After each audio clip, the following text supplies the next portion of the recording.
This is Sam from Sound Radio. We are reporting today an interview with George Baker, who's the Labour candidate for Winchester. George, do you have an opening statement, a little introduction for our listeners? Sorry to make something up. So my big focus for this campaign is green issues. I think that the climate emergency is something that, well, it's an existential crisis. It needs to be addressed immediately. And I'm very passionate about the fact that the Labour Party is the only party offering a genuine solution to the problem, or at least something as closely approaching a solution as possible. I also think that we're presented with an excellent opportunity to use the climate crisis as an opportunity to rebuild the parts of our society that have fallen apart. So we have an awful problem with our welfare system, we have a horrendous lack of productivity, and the investment necessary to transition to a green economy will give us the chance to create millions of new jobs, high-skilled, highly paid jobs, that will enable us to transition to a much more productive economy. Excellent, thank you. So I think Josh had some opening questions to talk about some Winchester-specific issues, and then we're going to dive into the kind of more national focus. So the manifesto promises and your personal priorities as well. So Josh, what have you got for us? Hi, as he said, my name's Josh. I've lived in Winchester my entire life. My first question for you is, you say that you're all about the green issues and things like that. How would your policies around green issues affect Winchester specifically? So I think there's really two things that will be a very large focus. So first of all, on a very practical level, transport in Winchester has always been an issue. And one of the biggest opportunities with the Green Industrial Revolution that we're proposing is the opportunity to revolutionise transport. So my big ambition for Winchester will be to transition it to a completely green transport system, public transport system, as soon as possible. So what that's going to look like is enormous investment in buses. I want to move to a situation where with buses free for as many people as possible. Labour's policy is that under 25s will be empowered to have free bus travel. So I think absolutely we'll be investing in making sure that we have more bus services, ideally publicly owned bus services, that will enable us to make it much easier for people to use public transport rather than cars. I would also say I'll be looking to make Winchester as pedestrian friendly as possible. I think really, I'm someone who uses a car in the city quite often. It's very, very difficult, parking is horrendous. The one-way system is very difficult. I think everybody will be much happier if we could transition to a system where we rely almost exclusively on park and ride to get people into the city, and then had public transport and pedestrian walkways to get to where they're necessary and make life much better. Also be looking into ways to make trains cheaper, ideally hopefully to bring them into public ownership as well, so that we can reduce the cost for commuters and improve their general experience there. That's the first thing I would say. The other thing is that I will be looking to make Winchester a hub for green jobs. So one of the things that Labour wants to do is bring 300,000 climate apprenticeships into the economy as soon as possible. I'll be looking to make sure that Winchester is one of the national hubs for that. So we'll be bringing training and new industries, new jobs to the area. I'll be looking to help use our National Investment Bank to fund new startups, cooperatives and community projects in Winchester with a green focus. So the idea will be to bring highly skilled, high-paid jobs to Winchester. Cool. Can you categorically say then that there will be no kind of price hikes for residents of Winchester, because that's quite a drastic change that you're making to the transport system there? Yeah, absolutely. I mean, the biggest thing is transport needs to be affordable. It's a public good, and I think the cheaper a public transport system is, the more likely it is to make the economy more productive, make it much easier for people to come to Winchester to make money, to buy things.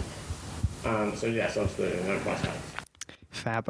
Of course, I think it is fair to say that in Winchester, Labour is not the biggest party. Your biggest percentage actually was in the last election. It was 10.5% of the vote. Can you actually see yourself winning in Winchester? I can absolutely see that would be a possibility. I think the reality of the situation is that Winchester hasn't had a real Labour presence for a very, very, very long time.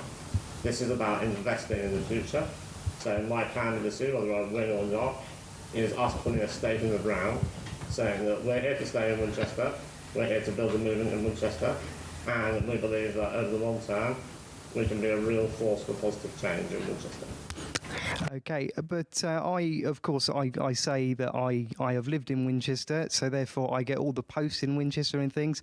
I haven't seen any Labour leaflets come through my door at the moment, and I'm the person that steals all of them in my house. So yes, I'm just as frustrated about that as you are. You will be having leaflets. They will be delivered within the next few weeks. The reality of the situation is that in Winchester we've had to prioritise kind of more on the ground campaigning, because my candidacy is something that was a surprise for lots of us. Often we haven't had a candidate who lives in the area for a very long time. It's very exciting for all of us, and we've had to do this off the hook, really. I would say the fact that I am the candidate shows the positive changes that are happening in the party. We're moving to a much more democratic system of selection, a system of selection whereby we're looking to bring MPs from the local areas into the party and make sure that the people that stand into election have a real stake in their community and the ability to invest in their long term. Fab. Of course, the power of social media as well is something that all parties are using, whether or not it is for good or for bad, depending on which party you're on, is different. But we've got a note here that actually says you haven't been too active on Twitter as well. So absolutely right. I'd say it's another frustration for me. The reality is that I haven't been a candidate before. I came into this not knowing how to organise a campaign. I only found out shortly before they announced. And it's had to be a learning curve. We are starting to get our social media game back up there properly. You'll notice I've started posting the past couple of days. yeah. We do also have a very exciting digital strategy plan that I won't spoil, but I will say it's very much in connection with the guy who's filming to your left. So you will be seeing some much more exciting digital stuff from us over the next couple of weeks. Okay, fantastic. And the final one from me for now is I have cerebral palsy, and I'm quite interested to know what the challenges are for being disabled in politics these days. Well, I'll tell you the biggest thing I found out immediately is that canvassing is extremely difficult. I have an electric wheelchair. Not all of Winchester is particularly accessible. It's very, very difficult to get house to house with a wheelchair. I've tested it. It takes me about 5 times as long to canvass houses as it does an able-bodied person.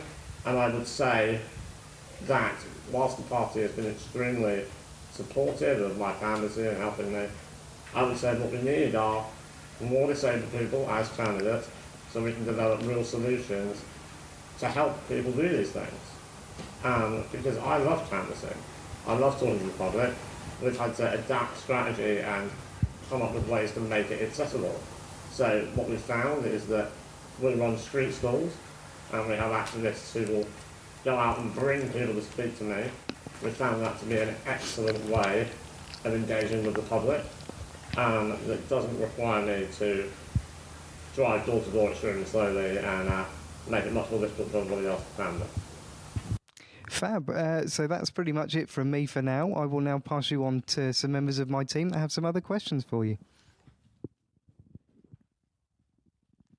Hello, my name is Silas. So I'm going to be asking you some questions about sort of more national issues, if that's okay. So to begin with, I mean, we all kind of know Brexit is, you know, it's the defining issue of the last few years. So I'd just like to know what is the Labour position on Brexit? The Labour position on Brexit is actually very simple. So what we're going to do is we're going to do 2 things. So first of all, the moment we're in government, we will go to the EU and we'll negotiate a much more sensible deal with the EU that protects workers' rights, protects the freedoms that we enjoy from the EU, and brings us sort of into a situation where we could have a sensible exit. So an exit that will bring us much of the benefit of leaving the EU, but will also allow us to retain as many of the benefits as possible that we get from our membership. That's the first thing. The second thing we would do is then hold a referendum to say to the public, look, this issue has been talked through and through for 3 years. Nobody's come to any conclusion about what they want to do. We're going to offer you a very simple question. Do you want this deal that we've negotiated, that we think is really good, or do you want to stay? And we're going to make sure the public is fully informed about the cost and benefits of each option. Jeremy Corbyn will stay neutral because, as the leader of the party, he has to be willing and able to execute whatever the will of the people is. So he will stay neutral in the debate. Other MPs will be allowed to campaign as they see fit. Thank you. So, I mean, you talk about this, the Corbyn's Brexit deal, which obviously, I mean, it's not been negotiated yet, but we've had some indications that he wants slightly, quite closer alignment to the single market customs union. I'd just be interested to know how you'd respond to people who might say, it's not, it might not. In terms of a leave option, to people who'd want to have a more a harder Brexit, what would you respond to that? I would say wait to see the deal, first of all, because I think it's very difficult to comment on something that you haven't got in front of you. We'd all have to make a lot of assumptions in order to discuss those issues seriously.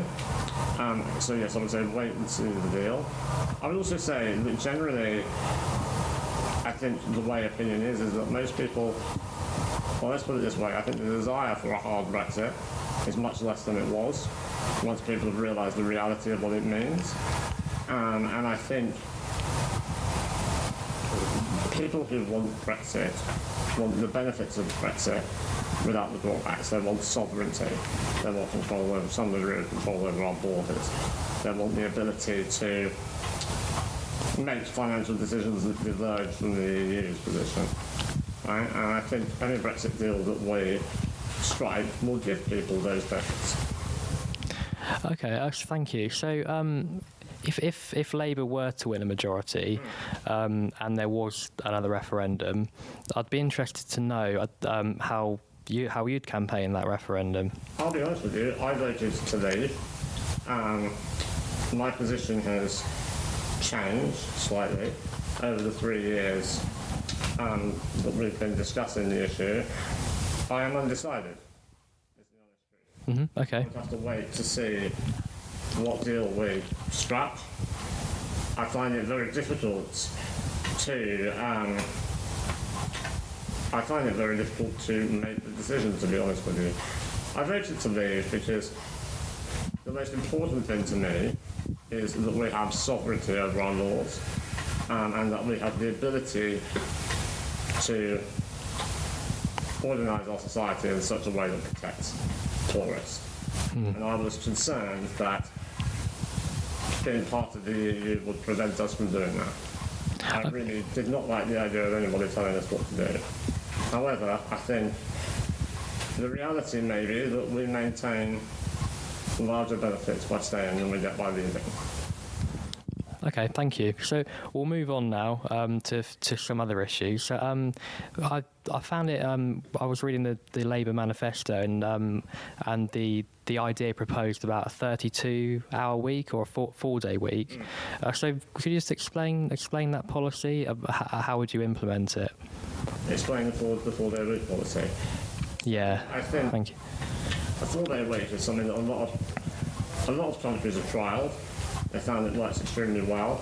That kind of sort of shorter working week is very popular, I think, in Nordic countries. I think a lot of companies individually in the US and the UK are trialling it. I think what you generally find is that it will focus much better. They're far less stressed. They get more done. In terms of implementing the policy, it's something that will be done over a period of time. I cannot remember off the top of my head, but I believe the target is within 10 years to make it much more possible. I think in terms of how it happens, probably legislation of some kind, but I'm not entirely certain. Okay, thank you. So I saw that the Tories responded to this, said that it would be damaging to the NHS. Would this 4-day week include the NHS, or would it gradually, or would it not include the NHS? I think these are questions that need to be asked and answered.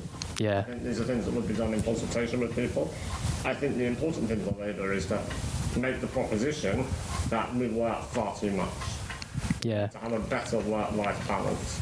And I agree absolutely with that. I think it's extremely important, and I am certain that whatever way we do it, we will make sure that we are in no way damaging the NHS. Thank you. So moving on to another interesting policy I read, I think last week it was announced that there'll be free full fibre broadband. Sorry. Would that how would that work? Do you think that would be how would you fund this policy? How would we fund the policy? Well, I believe that the funds are going to come from our National Investment Bank, I would imagine possibly. I also think, do you know what, I'll be honest with you, I have not had time to think about the manifesto. Yeah, that's okay. The funding of that is something that I'm not entirely certain about. What I do know is that the idea of the taking part of BT Openreach into public ownership is that we want to create a bottom level of service where everybody is entitled to fully functional high-speed internet. And I think the important thing about that is it will unleash productivity in the economy that's currently latent. It will make it much easier for new businesses and for individuals to access the internet and provide products and services online. And I think it will also free up the private sector to focus on providing much more high technology, long-term services to businesses and consumers. Okay, thank you. So my final question for now would be: so if you got elected as an MP, what would be your the number one thing you wanted to do in a national sense? The number one thing in a national sense? Yeah. So, your top priority? about my personal ambition? Yes. Okay, so the most important thing to me is what's called universal services. So over my career, the big thing that I want to focus on is creating a system whereby everybody gets the basics they need to survive. I think that's really important. So it's things like food, water, housing, some degree of transport, I think possibly. What I want to do is create a real safety net where people are provided the basics they need to survive, and they don't have to worry about going below that level. Because I think what will happen is, if we're able to do that in a way that's simple and fair for everybody, it will unleash untold levels of productivity in the economy. And I also believe it will do incredible social good for people who are disadvantaged or unwell or have whatever other disadvantages in life. Okay, thank you. That's very interesting. So I'm now going to hand over to Sam. Thank you. So I've got a few kind of follow-up questions, a few miscellaneous questions, and a couple of questions from the listeners. We put out a call on social media for questions people wanted to ask. So my first question, obviously Silas already asked where you would stand in the case of a second referendum, and then you said that you were unsure. I'm curious what your kind of red lines on a Brexit deal would be that would lead you to support that deal. That would lead me to support to leave rather than to remain? Yes. That's a very interesting question. I think the thing that I would like to see from Brexit is real sovereignty over our laws, and I think the ability to make real financial investment in our economy. Those are the big things for me. I think there are more red lines the other way that would prevent me from voting for a Brexit deal. So those are things like anything that would damage workers' rights, anything that would potentially put our NHS at risk of sale. I think it's extremely important that the NHS is completely publicly funded, publicly run. I don't want any situation where we could have a trade deal that involved giving Donald Trump access to the NHS.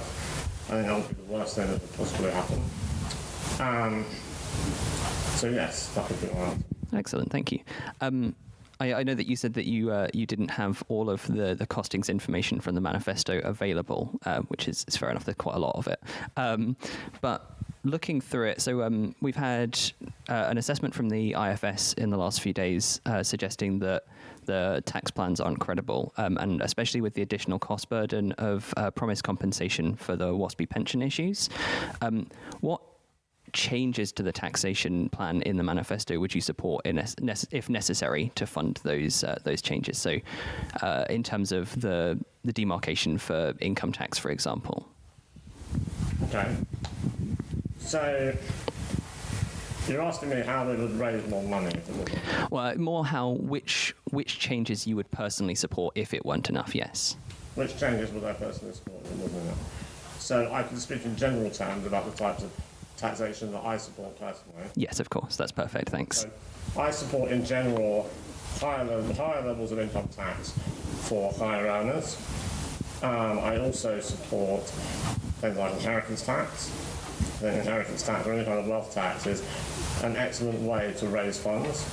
I would support financial transaction tax on things like stocks and shares, that sort of thing, financial trading in that way. I also think it's important to look creatively at ways to reduce the tax burden on those who are more disadvantaged that would unleash productivity. So I think things like VAT often hits the poorest hardest. I would like to see a situation where we lower VAT so that poorer people have more access to buy goods and services, so their purchasing power increases. It's easier for them to become more productive in the economy. So yes, those sorts of things. Brilliant. My final question from the kind of the show in general before I turn over to a couple of questions from the listeners. When we started this show last year, we talked a lot about this idea of like a crisis in conversation in politics, the idea that it was getting, especially with divisive issues like Brexit and these kind of social media echo chambers, that it was becoming more difficult to talk to people about politics. You said that you've been out canvassing, you've been out on the doorsteps over the last couple of weeks. What kind of steps are you taking to make sure that people are better at communicating in terms of politics, especially with people they disagree with? I can tell you the biggest thing by far is that people feel ignored and disrespected. That's really what it is. People feel ignored and disrespected. And actually, I mentioned that my big priority personally would be universal services. I think there probably is another part to that that is extremely important, which is we have a crisis of democracy, a genuine underlying crisis of democracy, where people feel like they're not listened to, and when they do have an opportunity to make a stand, like with the referendum, they're still not listened to. Now, there are all sorts of... We could talk for hours about why that's the case, but I think the two most important things politicians can do in general to change the conversation is to make sure that people always feel heard and respected. Because, the reality is, well, for example, I talk to a lot of voters who don't like Jeremy Corbyn, and they say extremely incendiary things about Jeremy Corbyn, and they expect me to be angry about that. And I say, no, I understand entirely. There are lots of people who feel that way. Personally, I really like Jeremy Corbyn, but there are lots of people who don't, and there are valid reasons for that. And I say to them, Jeremy Corbyn is one man in a party of 500,000 people. We're one of the biggest political parties in Europe, possibly the biggest political party in Europe. I'd say I've been involved in the party for about 2 years. Jeremy is surrounded by very talented people, good people who on every fundamental level are trying to do the right things for society and for you as an individual. The question you have to ask yourself is not, do I like Jeremy Corbyn? It's, do I like the Labour Party? Do I like the policies? And if they don't vote for me, do they trust me? That's an excellent answer. So yeah, just a couple of quick questions from the listeners before we finish up today. So the first one I've got here, I'll read these out pretty much as written. Why does Labour think that if the SNP win a majority in Scotland, that isn't mandate enough for a second referendum on Nicola Sturgeon's timeline? And how can you be sure the appeasement is enough to keep a second indie ref at bay? That's a very, very good question. I think Scottish independence is something that a large number of people feel very passionate about. I think there's also probably a large number of people who want to stay part of the UK.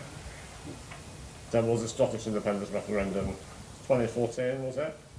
Yeah, I believe so. It was about five years ago, right? I don't know what Jeremy Corbyn's actual position is, but I can tell you what I think. I think that if Nicola Sturgeon wins a majority at the election, I think that shows a large mandate for Scottish independence. But I also think it's difficult not to conflate that with the fact that Nicola Sturgeon offers the best domestic policies for people in Scotland. And I think it's very hard to differentiate between the fact that the SNP offer independence, but they also offer a really excellent progressive agenda of policies that do really good things for the people of Scotland. And I think the party are wary to offer a second independence referendum as to offer one immediately, because they want to make sure that if there is going to be another referendum, there is a genuine mandate for that in a way that cannot be conflated with anything else. I don't know the actual party thinking on this, but I'll tell you what I think. I think that the Labour Party wants to attempt to win an election, and I think they want the opportunity to invest in Scotland and to show what happens when a national Labour government of the UK invests in Scotland, its community and its people. And I think they want a relatively short amount of time for people in Scotland to decide whether they like that or whether they want independence. Jeremy Corbyn fundamentally, and actually everybody in the Labour Party, fundamentally believe in the principle of self-determination. I very much doubt they will prevent a second independence referendum, ultimately. Excellent, thank you. My last question from the listeners is pretty related to the question I asked before about conversation in politics, but more specifically, one of our listeners asked how you increase public confidence in those who are elected, and what by ensuring residents from all backgrounds are heard and actions to issues are undertaken when necessary. I think there's two parts to that. And first of all, it's fundamentally, again, about human communication. So it's about respecting people, and ultimately it's about doing what you say you're going to do, right? That's how you create trust. You deliver on a promise. So I think that on every level of politics, from individual exchanges between MPs and constituents, in terms of messaging from parties to constituents, in terms of messaging from the government to constituents, and it's about changing the conversation to be open, honest, and about delivering real results for people. I think there's a second element, which is about the fact that we have much better technology than we've ever had before in the history of the world. We have the ability to ask people genuine questions about how they want things to be done, right? And I think if they're properly informed, we can actually have a much more open and accessible way for people to participate in democracy, from a local level to a national level. And I think a long-term project for any politician who cares about democracy is to find a way to make our decision-making process more democratic and more accessible to people. So they can wake up in the morning and say, I have a problem in my life to do with the way society or the government is run. I want to express my view on it and make sure it's better. That's excellent. Thank you. Before we finish up, I don't know if we've got any additional questions from Josh or Silas here. Yeah, no, so for me, I would just like to reiterate again, just one more time, why should the people of Winchester vote for you? Why should they vote for me? We offer the only real answer to problem of climate change, first of all, and I think honestly that should be the simplest. That's reason enough to vote for us. But I understand that won't motivate everybody. We also offer real hope for everybody in society insofar as we will invest in the public services that keep us all alive, healthy and happy. We will rebuild our NHS, our education system, our transport system, all the things that underpin our society that are slowly rotting away. Okay, thank you very much. Okay, if there's nothing else, I think that's a good place to end up. A very convincing argument there, and good luck with the rest of the campaign. Thank you very much, Dan. Great fun. Thank you for coming.